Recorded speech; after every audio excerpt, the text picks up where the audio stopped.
चलिए भैया, आप हमको एक बात बताइए। आप बोल रहे हैं कि सिर्फ आज भी गुरु है, कैसे है हमको समझाइए। इसके बारे में भी समझाइए।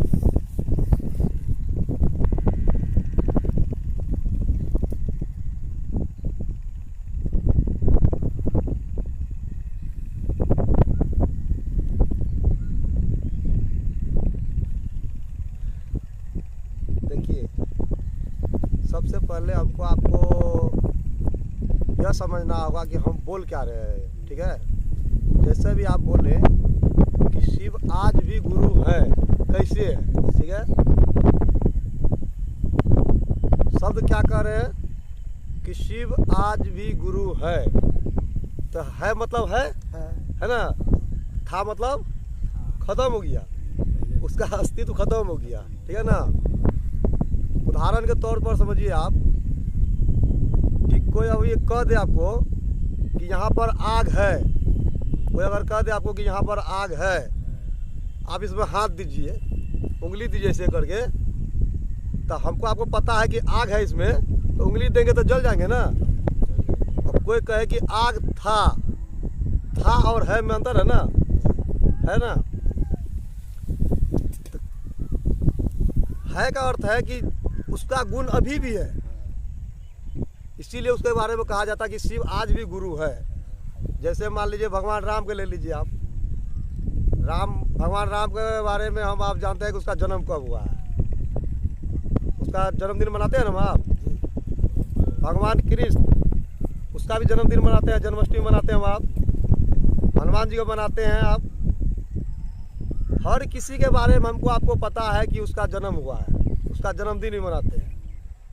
तो जिसका जन्मदिन हुआ है उसका तो मरण होगा ही होगा, लेकिन जो आया है शरीर में वह तो एक न एक दिन उसको जाना ही है। लेकिन आप लोग हमको यह बताइए कि भगवान शिव के बारे में पता है किसी को कि उसका जन्म कब हुआ है?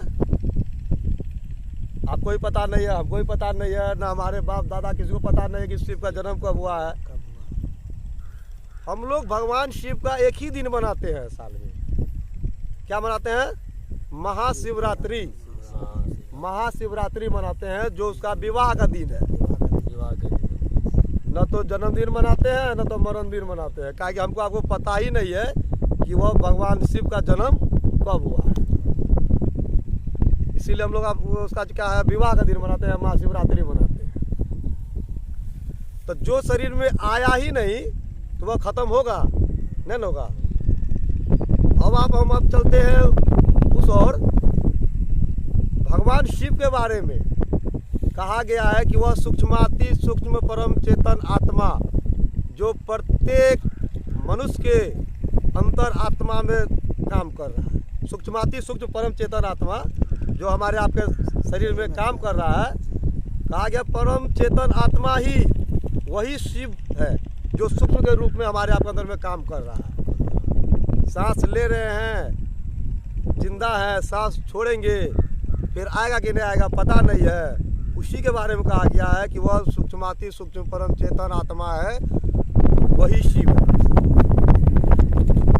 तो उसके बारे में हमको पता नहीं है जन्म कब हुआ है, उसका मरण कब हुआ, तो उसका अस्तित्व कभी खत्म हो ही नहीं सकता है। इसीलिए कहा गया है कि वह आज भी गुरु है। भगवान शिव आज भी गुरु हैं। इसीलिए जब गुरु आज भी है, अब आइए, है का मतलब गुण है और दूसरों के बारे में नहीं कह सकते हैं। अब आइए कि अगर किसी दूसरे गुरु के बारे में हम आप बोलेंगे तो वहाँ पर लगेगा था। जैसे कबीर साहब को ले लीजिए आप। कबीर साहब के बारे में अगर कहे हम आप, तो उसके बारे में यह नहीं कह सकते हैं कि है, ताकि शरीर में आए कबीर साहब, संसार के लोगों को अच्छे अच्छे बात बतलाए, समझाने का प्रयास किए। उनका भी एक ही प्रयास था कि लोग, संसार के लोग परमात्मा की ओर जाए, परमात्मा को समझे। और कबीर साहब भी यह बात बोले हैं कि आत्मा गुरु मन चेला, मानो तो मानो न तो रह अकेला। लेकिन लोगों ने गौर नहीं किया।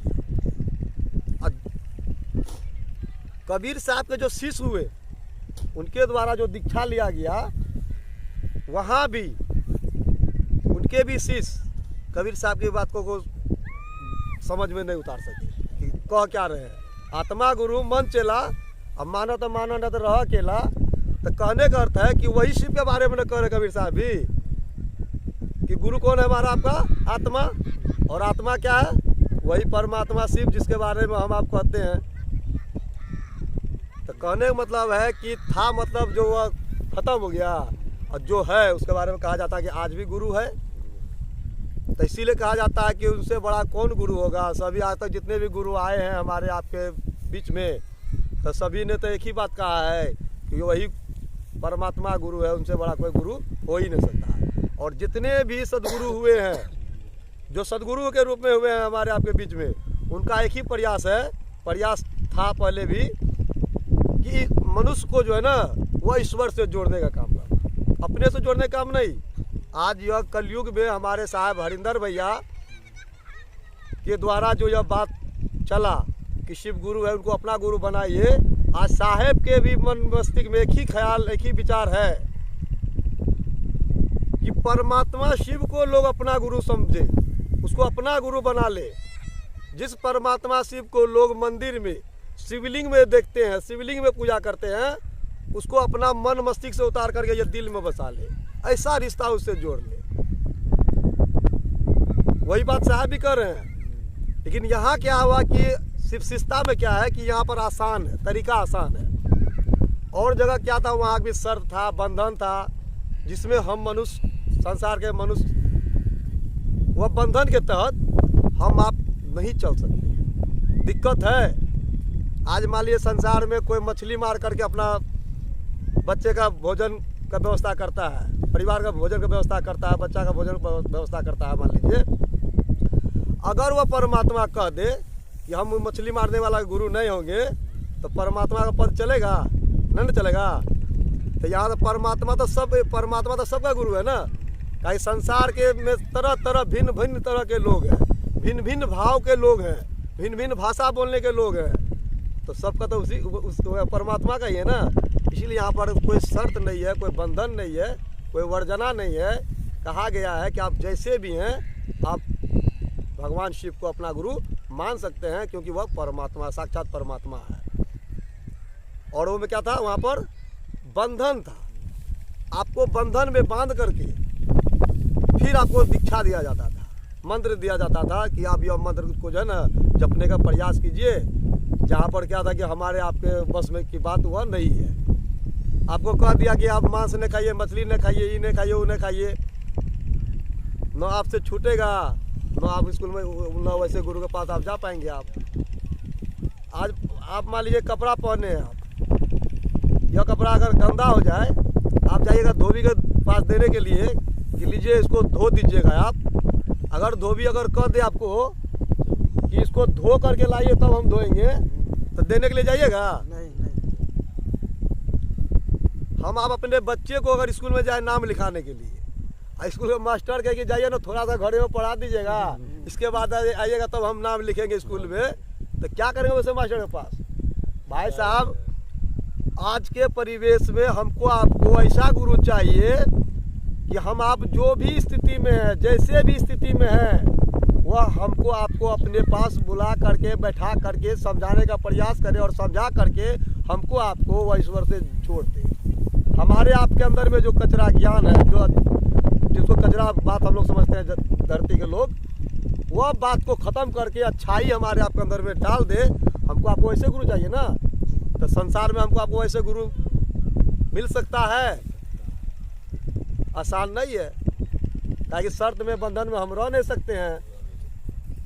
इसीलिए आज यह घोर कलयुग में यह शिव गुरु की शिष्टता हमारे साहब हरिंदर भैया के माध्यम से आया है, जो प्रत्येक मनुष्य के जीवन का एक आधार है, कल्याण करने का आधार, ताकि हम लोग वह भगवान शिव को अपना गुरु मान करके उनसे दया मांगे, नमन करें, और उन्हीं के बारे में एक दूसरे लोगों को भी जो है ना समझाने का प्रयास करें। यही 3 सूत्र हमको आपको करना है, ज़्यादा कुछ करना क्या है, यही 3 सूत्र करना है। कोई शर्त नहीं है, कोई बंधन नहीं है, कभी भी किसी भी समय में हम आप 3 सूत्र कर सकते हैं। तो समझ में आया कि शिव आज भी गुरु क्यों है। आया समझ में? आया समझ में? आया समझ में। उसका जन्मदिन आज तक नहीं मनाया नहीं मनाए हैं हम लोग। इसीलिए आज भी गुरु है। जिसका जन्म ही नहीं हुआ है तो उसका मरण क्या होगा? तो उसका गुण है ये अभी तक ना, कभी खत्म ही नहीं होगा, खत्म हो ही नहीं सकता है। जो चीज़ बना है वो खत्म होगा, और जो चीज़ बना ही नहीं तो खत्म कहाँ होगा। तीन सा विज्ञान कौन सा है वो भी बता दीजिए। तीन सा ज्ञान है, 3 सूत्र हम लोग कहते हैं, जिसको हम लोग 3 विधा भी बोल सकते हैं, 3 तरीका भी बोल सकते हैं। पहला विधा में है कि आप कभी भी किसी भी समय में काम धंधा करते हुए 24 घंटा में जब भी इच्छा हो तो आप मन ही मन कह सकते हैं कि हे शिव आप मेरे गुरु हैं, मैं आपका शिष्य हूँ, आप मुझ पर दया कर दीजिए। ठीक है। अगर कोई मुस्लिम भाई हैं तो आप कह सकते हैं कि हे खुदा आप मेरे उस्ताद हैं, मैं आपका शागिर्द हूँ, आप हम पर रहम कर दीजिए। यह पहला विधा है।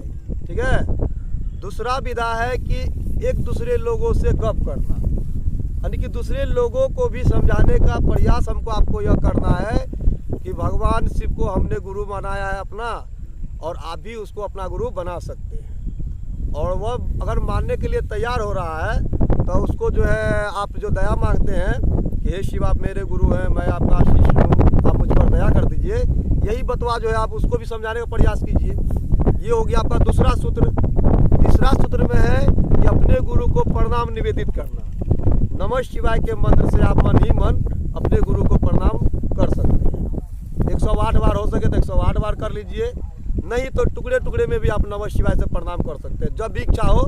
जैसे बोले ना कि दया मांग सकते हैं कभी भी किसी भी समय में, उसी तरीका से जो है ना नमः शिवाय भी आप कभी भी कर सकते हैं। गाड़ी चला रहे हैं आप दया मांग सकते हैं या नमन कर सकते हैं। कोई काम कर रहे हैं तो मने मने या तो दया मांग रहे हैं या तो नमः शिवाय से प्रणाम कर रहे हैं। उसी तरीका से मुस्लिम भाई हमारे जो है ना दूसरा सूत्र में जो है क्या करेंगे कि अपने उस्ताद के बारे में जिक्र करेंगे, लोगों को अपने उस्ताद से लोगों को जोड़ने का प्रयास करेंगे। इसका हुआ कि जिक्र करना, इसका मतलब यानी कि वह कहेंगे कि भाई हम जो है खुदा को अपना उस्ताद बनाए हैं, आप भी खुदा को अगर चाहते हैं तो उस्ताद बना सकते हैं। और खुदा को अपना उस्ताद बनाने के लिए रहम मांगना है, मन ही मन कहना है कि हे खुदा आप मेरे उस्ताद हैं, मैं आपका शागिर्द हूँ, आप हम पर रहम कर दीजिए। दूसरा सूत्र में उसी तरीका से उसको भी बोलेंगे कि आप एक दूसरे से जिक्र कीजिए यह बात का। और तीसरा सूत्र में जो है सलाम करना, जैसे यहाँ कहे ना कि प्रणाम करना है तो वहाँ पर जो है आपको कहना है कि सलाम करना है, या खुदा या खुदा या खुदा से मन ही मन सलाम करना है। बस यही 3 गो काम है करना, जो हम आप कभी भी किसी भी समय में कर सकते हैं। गप भी कर सकते हैं, लोगों को अपने महादेव बारे में समझा भी सकते हैं, अपने खुदा को जब उस्ताद अपना बनाया है तो लोगों को भी समझा सकते हैं। बस यही 3 काम करना और कुछ करना नहीं। समझ में आया? और कोई बात है तो मन में कोई प्रश्न है तो पूछिए, पूछ सकते हैं, कोई दिक्कत नहीं है। और गुरु के बारे में कुछ समझाइए। और गुरु के बारे में तो कहे कि शर्त और बंधन के तहत हम आप किसी का शिष्टा धारण अभी के डेट में नहीं कर सकते, नहीं कर सकते। आप मान लीजिए कि शराब पीते हैं, ठीक है, आदत आपका शराब पीने का है और यह छूटेगा कैसे? चलिए छूटेगा कैसे, छोड़ दीजिए आप, ठीक है ना। आप किसी गुरु के पास गए, शरीरधारी गुरु के पास गए हैं आप, और वहाँ जा कर के आप कह रहे हैं कि हमको जो है अपने पास रखिए ताकि हमरा में भी कुछ सुधार हो। अब वह कर रहा है पहले आपको कौन चीज़ की जाइए, पहले आप शराब छोड़ करके आइए, ठीक है ना। तो जब तक आपका शराब नहीं छूटेगा तब तक उसके पास नहीं जा सकते हैं, नहीं जा सकते हैं। तो पहले शराब छोड़ दीजिए तब उसके पास जाइए। तो आज के गुरु के बारे में क्या बोलेंगे? यही है। तो पहले आप शराब छोड़ सकते हैं, जब तक शराब छोड़ दीजिएगा तो गुरु के पास आप जा क्या कीजिएगा। तो हमको तो अभी के परिवेश में ऐसा गुरु चाहिए ना कि हम जो भी स्थिति में है वह हमको अपने पास बैठा करके समझा करके अपने जैसा हमको बना दे।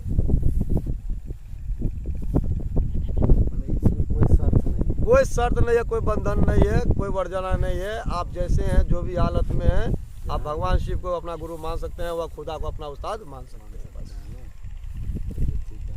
हाथ में कंगन आता है 12 दाना का, कहीं भी मिल जाएगा आपको, ठीक है ना। क्या धर्मेंद्र और यह 12 दाना कंगन दाहिना हाथ में आप बांध लीजिए। और यह कंगन पहन करके ऐसा आपको मन में भ्रम नहीं पालना है कि शमशान घाट नहीं जाएंगे ये छूता जाएगा बोल करके कहीं जाएंगे, तो ऐसा नहीं। ये पावन है, ठीक है ना, पावन। ये जहाँ भी जाएगा ना वह जगह को पावन कर देगा, शुद्ध कर देगा। कहाँ बैठ भी रे, चल उधर बैठ। बैग ले बंद कर दिया। चालू करके नहीं दिखाइए गिरजा भाई, दुकान पे दिखा दीजिएगा क्या। सब होगा सब होगा सब।